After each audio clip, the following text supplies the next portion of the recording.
আসসালামু আলাইকুম। আশা করছি আপনারা সবাই ভালো আছেন। আপনারা অনেকে ম্যাজিক প্যারাগ্রাফের নাম শুনেছেন। তো এই প্যারাগ্রাফগুলা হচ্ছে আপনার একটা দিয়ে ১০-১৫ টা বা ২০ টা ওরকম লিখা যায়। কিন্তু আমি একটা জিনিস আবিষ্কার করেছি, সেটা দিয়ে আপনি হাজার, হাজার প্যারাগ্রাফ খুব সহজেই লিখতে পারবেন। প্যারাগ্রাফ লিখতে পারবেন, কম্পোজিশন লিখতে পারবেন, আপনার লেটারের মধ্যে এপ্লাই করতে পারবেন, ডায়ালগের মধ্যে এপ্লাই করতে পারবেন। জিনিসটা কি? তো যেই জিনিসটা আমি বাংলাদেশে আমি মনে হয় ১ম যে জিনিসটা এই জিনিসটা আপনাদের সামনে তুলে ধরছি, সেটা হচ্ছে কি ইউনিভার্সাল লাইন। আমার আবিষ্কার অনুযায়ী আমি যে জিনিসটা বানিয়েছি সেটি হলো যে আপনার ইউনিভার্সাল লাইন। তো ইউনিভার্সাল লাইনগুলোর বৈশিষ্ট্য কি?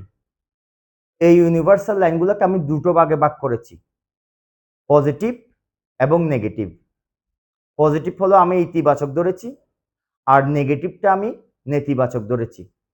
তো পজিটিভ প্যারাগ্রাফটি আপনি পজিটিভ বা ইতিবাচক যেই প্যারাগ্রাফগুলো থাকবে, কম্পোজিশন গুলো থাকবে, লেটার গুলো থাকবে, ডায়লগ গুলো থাকবে, আপনি ওখানে এপ্লাই করতে পারবেন পজিটিভ রাইটিংস এর মধ্যে।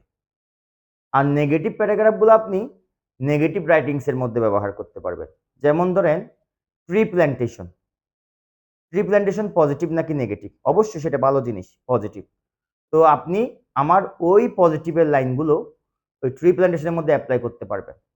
একদম কেউ যদি প্যারাগ্রাফ লিখতেও না পারে, যদি আমার আজকের ক্লাসটি ভালো করে শিখে বাসায় প্র্যাকটিস করে, তবে ইনশাআল্লাহ আল্লাহর রহমতে সবাই একদম সব ক্লাসের স্টুডেন্টসই আমার এই লাইনগুলা ইউনিভার্সাল লাইনগুলা দিয়ে খুব সহজেই প্যারাগ্রাফ, কম্পোজিশন, লেটার, আপনার ডায়লগ এই জিনিসগুলো আপনার খুব সহজেই লিখতে পারবে। তো আমি বিস্তারিত আলোচনা করছি। আপনাদের সামনে আমি ওই জিনিসগুলো তুলে ধরছি। চলুন তাহলে শুরু করি। আমরা এখানে বাম পাশে কিছু নাম দেখতে পাচ্ছি, ডান পাশে কিছু নাম দেখতে পাচ্ছি। এগুলো আপনাদের প্যারাগ্রাফে বেশিরভাগ আসে, কম্পোজিশনেও আসে। তো বাম পাশেরগুলা পজিটিভ এবং ডান পাশেরগুলা নেগেটিভ। আমি নাম দিয়েছি এগুলার। ট্রি প্ল্যান্টেশন, লার্নিং ইংলিশ, ডান পাশে লোডশেডিং সহ আরো বিভিন্ন ধরনের নাম আছে। এখানে এখন আপনারা আরো একটি ছবি দেখতে পাচ্ছেন। এখানেও বেশ কিছু প্যারাগ্রাফের আমি নাম দিয়েছি। তো এগুলো যখন পরীক্ষাতে আসবে, এগুলো ছাড়াও আরো বিভিন্ন ধরনের পজিটিভ বা নেগেটিভ, ইতিবাচক বা নেতিবাচক বিষয় নিয়ে আপনার লিখতে হতে পারে। সেটা প্যারাগ্রাফ লিখতে হতে পারে, সেটা কম্পোজিশন লিখতে হতে পারে, সেটা ডায়লগ লিখতে হতে পারে, সেটা আপনার লেটার লিখতে হতে পারে। তখন আপনি কি করবেন? যদি আপনি না পারেন, তখন আপনি আমার ইউনিভার্সাল লাইনগুলো দিয়ে বানিয়ে লিখতে পারবেন ইনশাআল্লাহ। তো যদি আপনি চান যে কি আপনার লেখাটাকে আপনি আরো একটু বড় করবেন, তখন আপনি যদি চান আপনি কি করতে পারেন? আপনি যেকোনো জায়গা থেকে ৫ লাইন, ১০ লাইন, ২০ লাইন যা পারেন শিখে আমার লাইনগুলোর সাথে যদি আপনি এড করে দেন, তাহলে আপনার লেখাটা আরো দুর্দান্ত হবে। তো কিভাবে আপনারা শিখবেন? এখানে আমরা দেখতে পাচ্ছি ইউনিভার্সাল পজিটিভ প্যারাগ্রাফ বা কম্পোজিশন।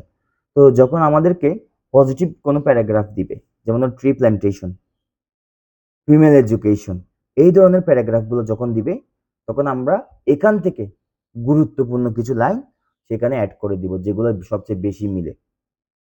তো অনেক সময় আমাদের এখানে সোসাইটি থাকতে পারে। তো ট্রি প্ল্যান্টেশনের ক্ষেত্রে তো সোসাইটির ক্ষেত্রে ক্লাইমেট লিখলে বেশি ভালো হয়। তবে সেক্ষেত্রে আমরা ক্লাইমেট লিখে দিতে পারবো, এনভায়রনমেন্ট লিখে দিতে পারবো। তো একটু মাথা খাটালে এই লাইনগুলোকে আপনি আরো দুর্দান্ত করে লিখতে পারবেন ইনশাল্লাহ। তো এখানে এই পজিটিভ লাইনগুলো ছাড়াও আমি আরো কয়েকটি পজিটিভ লাইন এখানে যুক্ত করেছি। It is very important for us. ইটের জায়গায় আমরা tree plantation is very important for us, female education is very important for us. তো আমাকে যে প্রসঙ্গটা নিয়ে লিখতে বলবে সেই প্রসঙ্গের নাম আমরা ইটের জায়গায় বসিয়ে দেব। যেখানে যেখানে ইট আছে সেখানে যদি বসাই আমার লেখাটা আরো সুন্দর হবে, আরো পরিপূর্ণ হবে। আমি চাইলে আমার শেখা থেকেও লাইনগুলো এখানের সাথে মিলিয়ে বা ব্লেন্ড করে লিখতে পারি, আমার লেখাটা সেক্ষেত্রে আরো দুর্দান্ত হবে। ডান পাশে আমরা দেখতে পাচ্ছি load shedding, traffic jam, climate change, deforestation এই ধরনের বিভিন্ন নেগেটিভ নাম। তো যখন এই ধরনের এই প্রসঙ্গগুলো দিয়ে লিখতে বলবে, তখন আমরা আমাদের নেগেটিভ লাইন্সগুলো দিয়ে আমরা বানাতে পারবো। কিভাবে?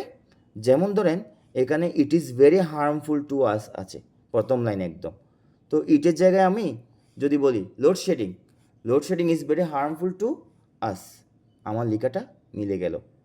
আমি যদি বলি traffic jam is very harmful to us, তাও মিলে গিয়েছে। আমি যদি বলি ডেফরেস্টেশন, ইটের জায়গায় যদি ডেফরেস্টেশন লিখি, deforestation is very harmful to us, তাও মিলে গিয়েছে। তার মানে কি, যত ধরনের নেগেটিভ প্যারাগ্রাফ, কম্পোজিশন, লেটার, আপনার ডায়লগ, এগুলো যদি আসে পরীক্ষাতে, আমরা অন্তত এখান থেকে অনেকগুলো লাইন লিখে দিয়ে আসতে পারবো। আর আপনাদের যদি আরও কোনো কিছু রেডিমেড দরকার হয়, আমাকে কমেন্টসে জানাবেন, যেটা প্রয়োজন হয় সেটা লিখে দিবেন। আমি এই লাইনগুলোর সাথে দেখবেন যে মিলিয়ে খুব সুন্দর করে আপনাকে লিখে দিব। আশা করি সবাই বুঝতে পেরেছেন। ভালো থাকবেন। ধন্যবাদ।